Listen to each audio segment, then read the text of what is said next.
starting a new series, which we do every month. And this March is going to be a little bit different.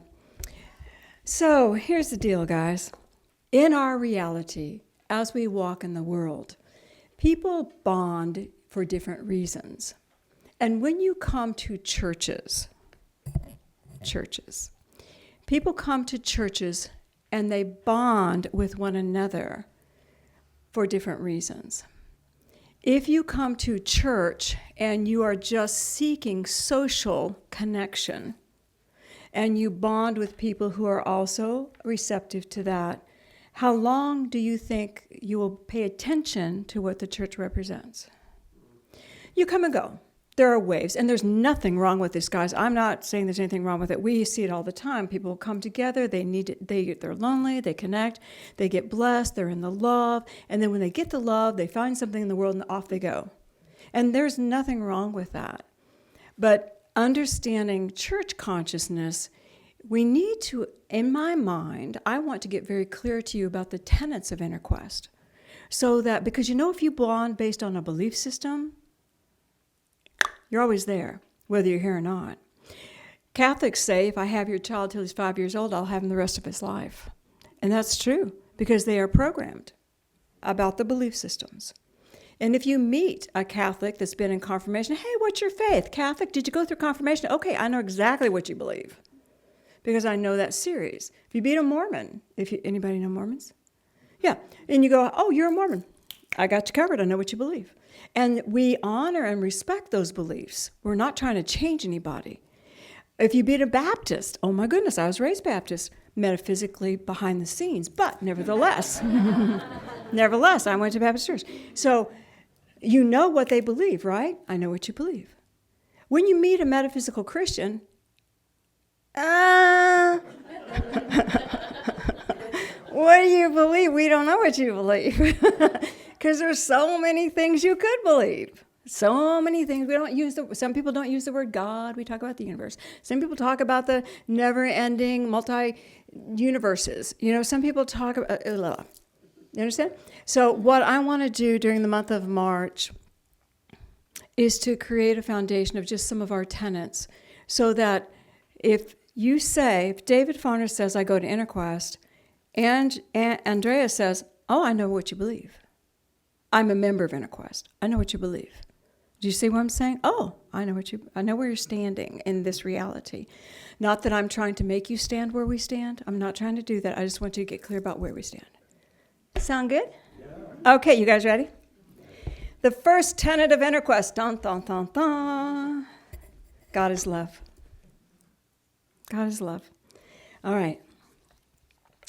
God is love. Wouldn't that be beautiful to bond in? God is love. Do not all of you believe that God is love? We all believe it, don't we? So, what is love? We believe, as we define it, love is an energy. It's in our hearts that we were created in. It is all-inclusive. It is accepting. It allows. When life is supported, it is life. Love is immeasurable, tangible. It is not thought. It is real. You can feel it. You can literally feel it. I've shared with you many times one market occurrence. I was feeling very low and down, and I was sitting next to Patrick on the couch. This is many years ago. I said, honey, I just need you to love me. Can you just put your arm around me? I need some love. He went, okay.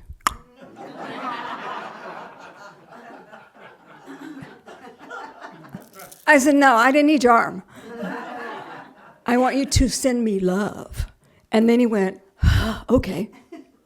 And he started to send me love. It's like I could feel it, and I could feel it entering my body, and I could feel the warmth of it, and I could feel the goodness of it. Do you hear what I'm saying? And my body I said, thank you. Just thank you. I just needed this right now.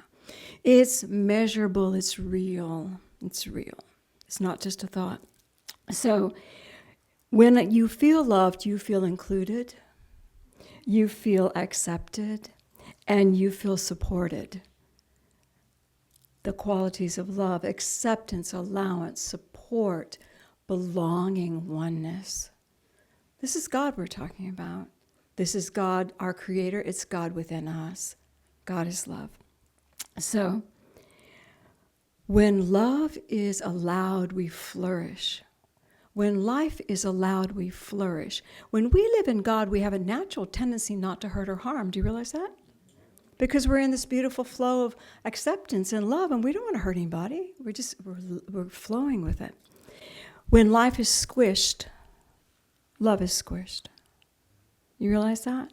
When you squish life, you're squishing on, like you start putting limitations on life and you're starting to squish yourself or someone else, you're literally squishing love. You're literally making it small because we're reacting to that pressure. So love is about life sustaining, life flourishing. Imagine with me a flow or a field that connects all of us. It is evident. It is the space in which we create. It is our life force. The fish may not ever be able to define the ocean it swims in. But we are in this ocean, and we are swimming. That is love. So we can breathe it in and we can feel it, right? And we know God is love, right? Why don't we act like it? I mean, that's our big question. So all of us have things that we go through in life where those things actually deny that God is love. So when challenges come to us in any way, do we not by nature as humans go, well, God's not here anymore? We let the challenge become a separation to the flow of God. How many acknowledge they do that? Got about half, guys. Got about half. So if you're seasoned and well-schooled, you learn not to. But the reality is most of us go, what the heck's happening? Where is God? And what we can do is say, Father, Mother God, there is a barrier that has been presented between me and my awareness of you. Because God's always there. Please melt this barrier. God, melt the barrier that has been presented that separates my awareness from you. How simple is that? And now the flow can open again. And if you need to correct your course, you can. If you need to do something different, you can.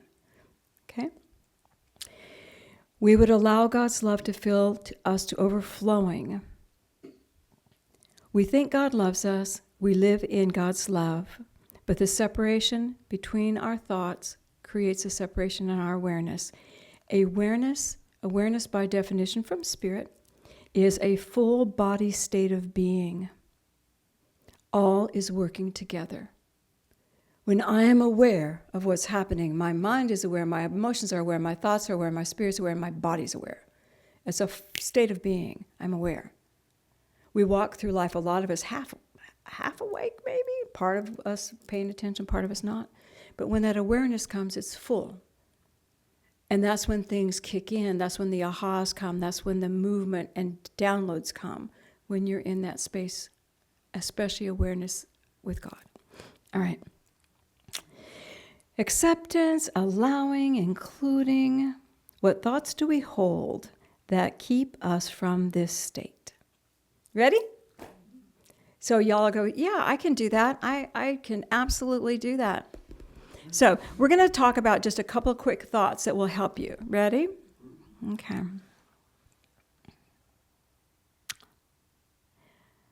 Most of Christendom,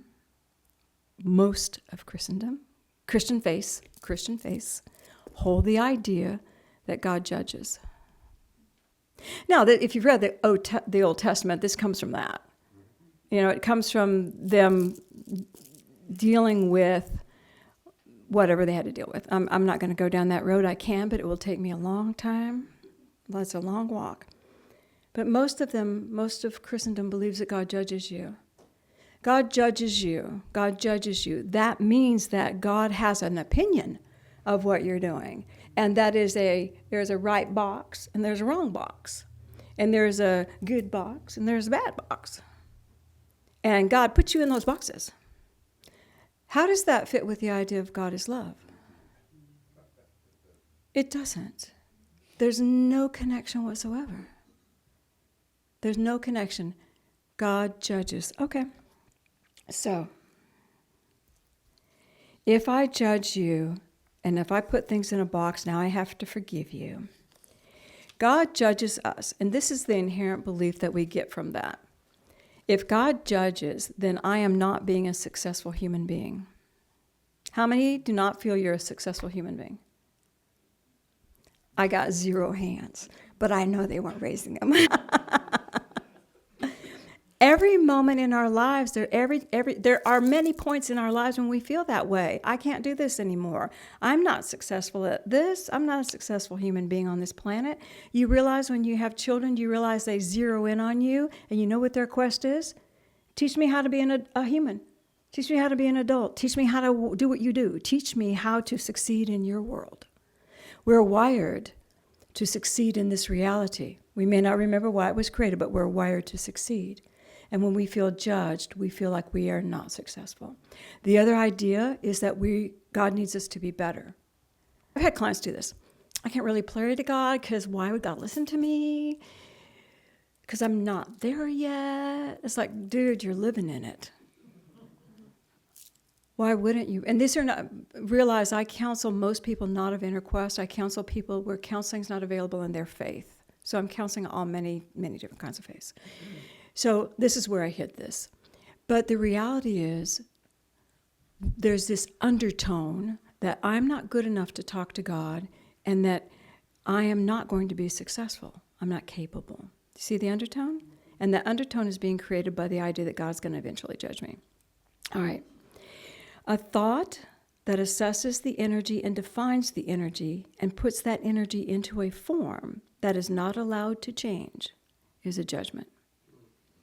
A thought that assesses an energy, defines that energy, and puts it into form and does not allow that form to change is a judgment. So who's doing the judging? We are. And we're accepting the judgments of our predecessors, hundreds and hundreds and hundreds of years old. We're accepting those judgments as our reality because we were children watching them. How do we do this? How do we do this? We've accepted it. So if you judge what is the natural step in Christendom, is now I have to learn to forgive. And in Christendom, we forgive, but we don't forget, maybe. Or we forgive if you've done something to atone for yourself. You understand what I'm saying? Okay. God does not withhold. God does not dictate. Let's go to forgiving.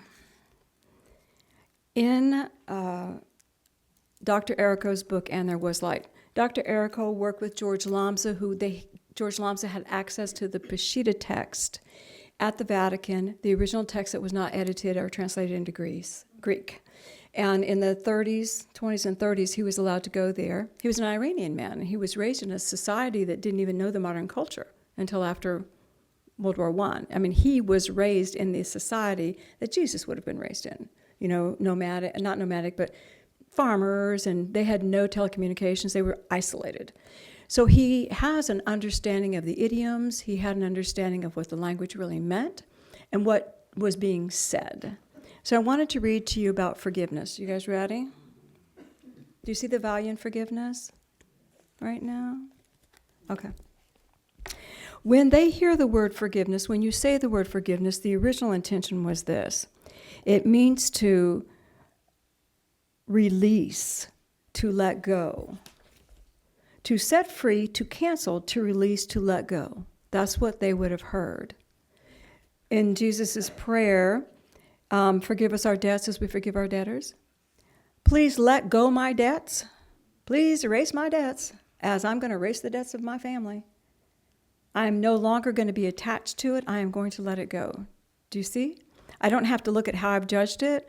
I don't have to look at anything. I just have to let it go. And it says when we are emotionally invested, we judge. When we can let go emotional investment, we can be free. And if we are emotionally invested to one of those buckets, being right, wrong, good, bad, we are in judgment mode. To forgive is to let it go. Pull my emotion from it and let it morph. From my perspective, it wasn't a fun job. Father, Mother, God moved through that and morphed this energy. You with me? I release my attachment to the discomfort. I release my attachment to the beliefs. I release my attachment. I don't want to live there anymore. I don't want to play there anymore. I want to be different. Releasing my attachments. So Jesus was dying on the cross, and according to Luke, I believe it is, What does he say? Of course, we inherited this. We don't know if it's a fact or not, but in his language, it says, Father, forgive them, for they know not what they do. Father, erase the karma that they're creating. Erase what they're doing from their souls. Erase this, because we all understand cause and effect. We act, the return will come to us. And Jesus is remitting what they're doing to him. It's a great example, whether it's 100% accurate or not, but it's a great example of releasing. Let it go. And he knew he was about the Father's business in this experience, and they were playing their role. Erase it. They're not a part of this. It's me and you, God. We're doing this. Do you see? When we walk in our world and we realize that what we do, how we act, what we're doing is us, and we don't have to hold Patrick responsible.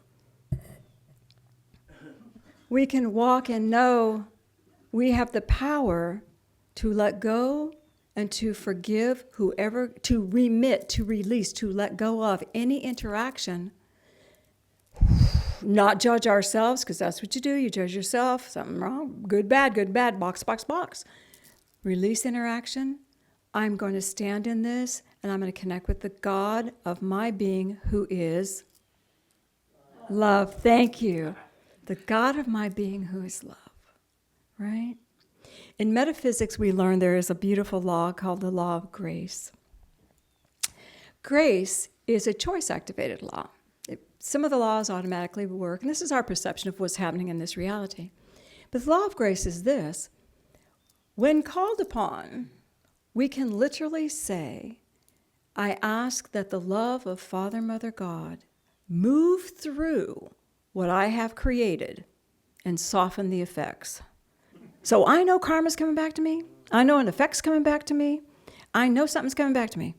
I realize it. Father, I don't want to hurt life, so please, I invoke the law of grace. I ask that your love move through the act, soften the act, and soften the effect that's coming back to me. And it literally lifts your receptivity to a higher level, so that if the effect comes back, it doesn't hit you. That's grace. Grace is being able to stand in the love of God and invoke that love of God to heal, soften everything that you're creating that you choose not to create any longer.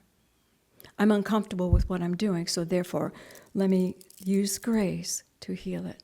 I don't want to do that anymore. God is love. Therefore, all that I do, all that I am, is acceptable, and God, my Father, Mother, allows me the choices. My choices can go into one box or another. I can create these boxes to live in.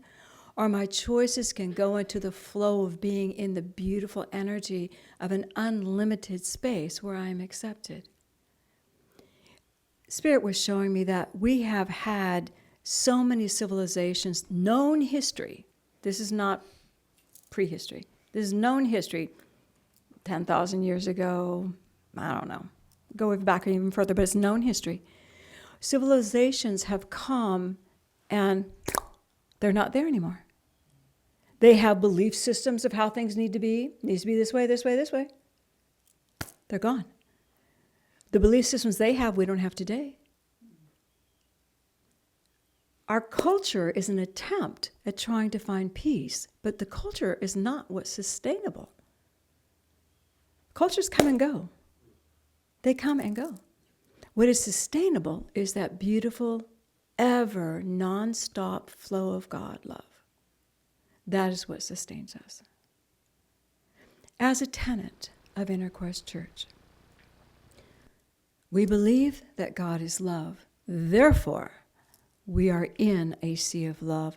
Therefore, we are God's created because we're the child of God. Therefore, we are allowed, we are accepted, we are included. There is no hoop we have to jump through. There is nothing that we have to do to have God love us more. We can experience more love by our awareness. That's all. We experience more love by our thoughts. But God's love is always. As a tenet of InnerQuest, how does that make you all feel?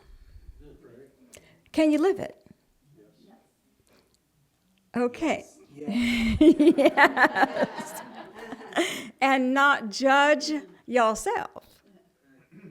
And not judge your partners. No, not judge. Flow in the... You are God's child. I do not know what you and God are up to, but I'm going to flow in my energy. All right? Everything I judge, I have to allow it space. Everything I judge, space. In my world, I have to carry that judgment, like Dave was talking about carrying the grief. I have to carry that judgment with me. Everything I judge, I can let go of. Because my emotional investment in judging anything keeps me from flowing in life. Okay? God is love, I am love. God is love, I am love. Let's take that within. Put your feet on the floor and let's just take a breath.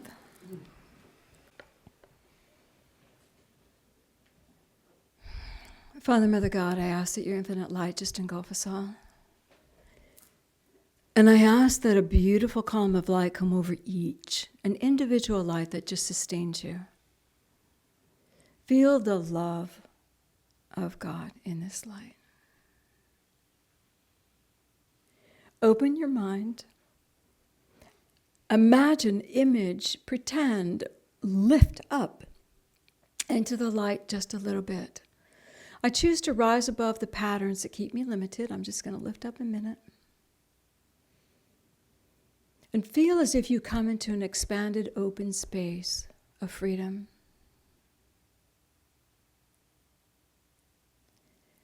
Feel the Christ, feel Jesus Christ with you. For a moment, expanded freedom. Feel a beautiful, subtle energy of God. For some of you, it's so soft and so subtle. For some, it may be strong and bright. I stand in expanded freedom. And I want you to feel in the love the total support for you, for who you are, for what you do, the total support for you.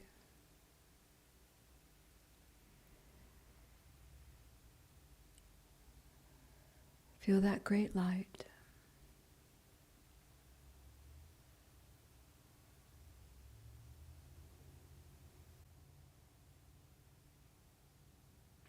It is my opportunity to live and choose. And as I choose to be supported in my life, I choose to support life. As I give, I receive.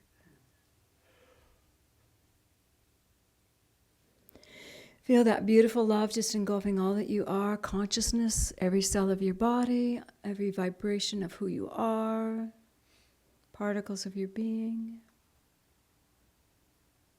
And feel gratitude for this earth plane.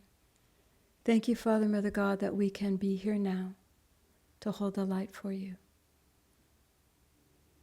and for us. And take a breath and feel Jesus Christ just gently bringing you down your column of light. Coming back into this space.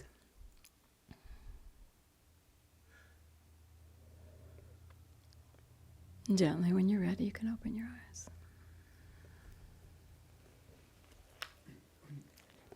How did you feel? Okay. You and God are one. God is love. You are love. Melt the barriers in my perception so my awareness can open to know that oneness. Melt those barriers. So I want to leave you with something cute. It's a little something that Cindy did. Did you know, my clients educate me all the time, did you know that young people have a thing Like if they want to say something, they'll take the first letter of the words, and then they'll just use those letters. You guys know that? I did not know that. It's a mystery. It lets them be bonded because only they know what's happening. But so I thought, they have magical letters. I want magical letters. I want some magical letters that just is like, we know, only us know. It kind of keeps us like bonded in this secret thing. Here are my magical letters. ISITGOG. And it's in your bulletin. I stand in the grace of God. ISITGOG. When I'm getting threatened, I can pull those letters. When someone says, how you're doing, I can say ISITGOG. So, but if letters can bond a whole civilization, metaphysical people, we can have our letters too. That's what I'm saying. So keep your bulletin, look at your letters as you go through the week, and if you start not being able to melt that wall, look at those letters and stand in the grace of God. I stand in the grace of God. Say, yea, God.